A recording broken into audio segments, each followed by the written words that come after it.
Shalom, meus amigos. A partir de hoje eu não vou dizer logo no início, é um novo dia na Terra Santa de Israel, porque na verdade já são quase 11 horas da noite em Jerusalém. E a partir de hoje eu vou continuar enviando a minha dose diária de Torá para todos vocês, mas eu vou gravar na parte da noite em razão do meu trabalho. A Torá nos ensina, conforme está descrito nos primeiros passuquim da Parashá Beholat Terá, que é a porção semanal da Torá que nós vamos ler nesse Shabat, que Hashem ordenou a Aaron que acendesse, que iluminasse a menorá, que ficava no Mishkan. Mas vejam, que a menorá, os braços dela eram lindamente adornados com copos, flores, botões. Mas é preciso dizer que nenhum artesão do povo judeu foi capaz, na verdade, de construir a menorá. E na medida que Moshe também não conseguiu fazê-lo, Hashem determinou que ele jogasse o ouro no fogo. E Hashem criou de um bloco único, isso está descrito na Torá, de um bloco único, maciço de ouro, a menorá. Ela foi um presente de Hashem para o nosso povo. E Arão tinha obrigação, como Kohen Gadol, de iluminá-la todos os dias. Nós sabemos que as mitzvot são a velha e a Torá é a luz, porque está escrito em Provérbios 6, 23. Na verdade, nós os homens, a alma dos seres humanos, são, na verdade, a lâmpada de Deus. Isso também está em Provérbios 20, 17. De modo que nós carregamos dentro de nós, por meio das nossas almas, uma parte de Hashem. Nós estamos conectados a Hashem porque nós carregamos dentro de nós, né, um pedaço do Criador, e é através desse pedaço que nós nos conectamos com Ele. Mas vejam que há um detalhe bastante interessante quando nós tratamos do acendimento das luzes da menorá. Por quê? Porque ela tinha 6 braços direcionados para a parte central da menorá, ou seja, a vela central, todas elas apontavam em direção à vela central. Existe uma razão para isso. Os comentaristas da Torá, assim como os nossos sábios, nos dizem que os 6 braços representam o conhecimento que existe no mundo, a medicina, a física, a matemática, a arte, a psicologia, a sociologia. Mas vejam que a excelência humana no domínio desse conhecimento que nos foi dado por Hashem, porque toda a sabedoria que nós temos é um presente do Criador, a excelência dos seres humanos no domínio desse conhecimento tornou possível, por meio da disciplina, da medicina, os transplantes de coração, permitiu, por meio da arte, o balé, permitiu, por meio da matemática, as viagens aéreas. Afinal de contas, nós não teríamos uma indústria, que nos permitiria agora, por exemplo, a chegar no espaço sem a utilização desse conhecimento. A própria internet, que leva a informação que eu estou enviando para vocês, só foi possível porque nós fomos capazes de alcançar a excelência no domínio desse conhecimento que Hashem nos enviou. Porém, a Torá alerta de que o conhecimento não pode basear-se apenas nele mesmo. Ele deve estar centrado, assim como as velas deveriam direcionar para a vela central, os 6 braços da menorá deveriam se centrar em direção à vela central, indicando que todo o conhecimento humano, que é um presente de Hashem, deve estar centrado, direcionado. E o braço central representa o que na menorá?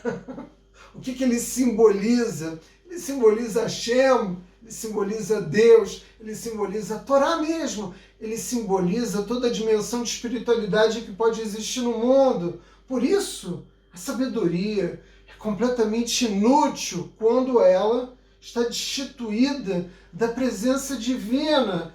Mas certamente muitas pessoas, em particular os agnósticos, vão duvidar disso que eu estou afirmando aqui. Vejam que o conhecimento que foi dado como presente ao homem produziu transplantes de coração, e isso pôde salvar milhares e milhares, talvez dezenas de milhares de vidas todos esses anos, mas ele também foi capaz de produzir armas nucleares. Como eu disse, nós tivemos o balé, mas nós também temos a pornografia através da internet e a sociologia, que tem sido tão importante para que o homem possa se compreender, ao mesmo tempo produzir ideologias de ódio. Vejam que o homem, ele é dotado do conhecimento que Hashem deu como presente para cada um de nós, ele escolhe como utilizar esse conhecimento. Por isso é preciso dizer desde já, conhecimento sem sabedoria nos leva sempre na direção do desastre. Nós, ao contrário do que estão fazendo agora nesse momento os poucos agnósticos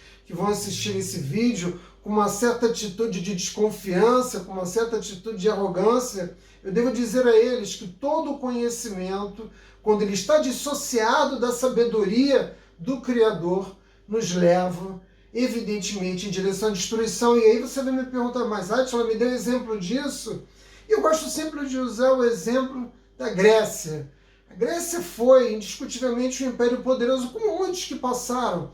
Mas a Grécia em particular, porque ela nos trouxe uma contribuição cultural na moda, nos trouxe uma contribuição no atletismo, nos trouxe na arquitetura, nos trouxe nas artes, nos trouxe na comida. Indiscutivelmente, o Império Grego trouxe grande avanço e até mesmo sofisticação naquele momento histórico. Mas a pergunta é a seguinte: onde estão os gregos? Onde está a sociedade grega? E não me venham dizer que o Estado moderno da Grécia, né, é a expressão daquilo que existia, né, como sociedade do passado. Assim como o Egito de hoje não tem nenhuma conexão com o Egito dos faraós, a Grécia moderna também não tem nenhuma conexão, né, com as cidades-estado gregas. De modo que a Grécia não sobreviveu, foi uma sociedade que colapsou. E a pergunta é, por que colapsou? E todos os historiadores são consensuais em dizer que o que destruiu a Grécia foi justamente o seu declínio moral. Ciúmes, ganância, promiscuidade, esses elementos, apesar de toda a beleza arquitetônica dos prédios, né, de todos os avanços e sofisticações que foram introduzidas por aquela cultura nas sociedades humanas, a verdade é que a sociedade grega colapsou. E aí você vai dizer, por que colapsou? Eu digo, justamente pela ausência de um padrão de moralidade fundada na sabedoria divina. Mas você vai dizer, mas Átila, eles possuíam muitos deuses. Na verdade, eles possuíam um panteão inteiro de deuses. Mas os gregos, apesar de ter muitos deuses, esses deuses, na verdade, foram deuses inventados pelos homens. Nenhum sistema religioso pode se sustentar quando a sua origem é humana, ou quando ele se sustenta dessa forma, decadente, imoral, como nós temos tantos no mundo. Não eram os deuses gregos que podiam, que tinham a potência de inspirar a humanidade. Na verdade, esse sistema foi inventado para justificar justamente a corrupção que já existia no próprio homem. Então não se pode garantir a sobrevivência de uma sociedade sem uma clara orientação moral. E é isso que a Torá nos oferece. Porque o povo judeu criou a Torá? Não! Nós não criamos a Torá. A Torá é fruto da inspiração divina. Ela nos foi dada diretamente pelo Criador. E você ainda que guarda uma certa dúvida a respeito das minhas palavras, porque na verdade o que eu estou colocando em xeque é todo o modelo de conhecimento das sociedades ocidentais, e é preciso dizer que nós, judeus, o judaísmo, nós somos inimigos da Grécia, nós somos inimigos desse padrão cultural. Tudo que diz respeito ao judaísmo se apresenta como uma oposição a esse padrão societário, mas nós podemos utilizar um outro exemplo, que é a Alemanha.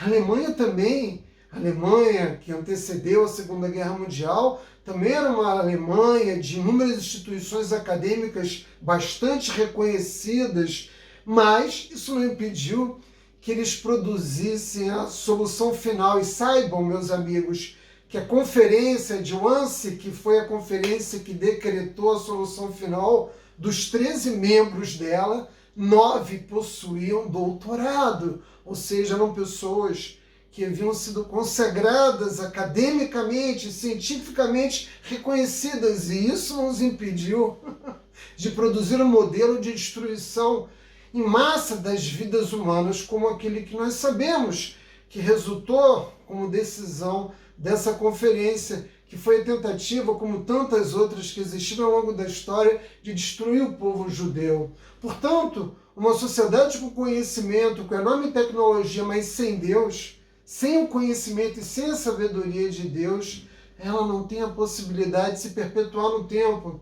E o grande problema, meus amigos, é que a sociedade é intransigente. Ela é intransigente justamente na defesa dos direitos de estabelecer a sua própria realidade.